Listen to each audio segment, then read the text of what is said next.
దుమ్ము అయిపోయింది దుమ్ము ఇక చూడు. అయినా నువ్వు ఇంతకుముందు దుమ్ము అని తెలిసిన టాపిక్ డైవర్ట్ చేసినావు, నాకు అది అర్థమైంది. నేను కాబట్టి నేను భరిస్తున్నా తెలుసా. ఇంకోటి అయితే ఎప్పుడో పోయేది.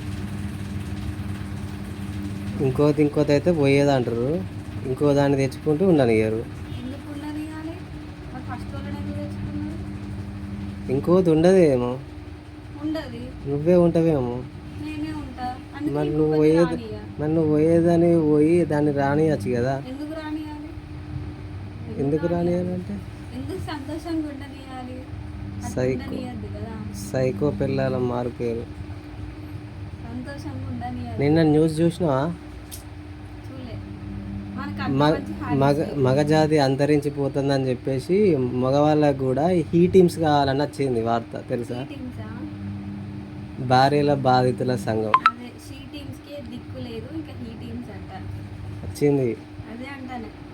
నీది కూడా అందులో పేరు ఎక్కుతుంది. ఎక్కుతుంది. అంతెందుకు, నువ్వు షీ టీమ్స్ దాంగా పోతున్నావు కదా.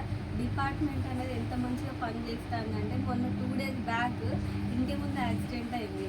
పోలీసు వాళ్ళు ఫస్ట్ వచ్చిర్రా, వాళ్ళకి సంబంధించిన రిలేటివ్స్ ఫస్ట్ వచ్చిర్రా? ఇంకా అవన్నీ నాకు తెలియదు. మొన్న హీ నువ్వే టీమ్స్ ఉన్నావు కదా. హీ ఆహా, టీమ్స్ మొన్న నువ్వే ఉన్నావు కదా. మాకు హీ టీమ్స్ వస్తున్నాయి, హీ టీమ్సా? మాకు మంచి రోజులు వస్తున్నాయి. అబ్బో, హీ టీమ్స్ అది వచ్చినప్పుడు దానికి ఫోన్ చేసి చెప్పుకున్నప్పుడు అప్పుడు ఏమంటుంది తెలుసా, ఆపోజిట్ పర్సన్ కాల్ లిఫ్ట్ చేసిన వాళ్ళు కూడా, ఇగో భార్యల మీద కంప్లైంట్ ఇస్తే ఇప్పుడు మేము తీసుకున్నాం అనుకో, మా భార్య మమ్మల్ని అంటది, నువ్వు ఎట్లనో అట్లా ఏగు, ఈ జన్మకి అక్కడనే రావు అని ఆన్సర్ వాళ్ళే ఇస్తారు. సైకో వాళ్ళు తయారవుతారు. హీ టీమ్స్ కాదు కదా, 100 హీ టీమ్స్ వచ్చినా కూడా ఏం చేయలేరు.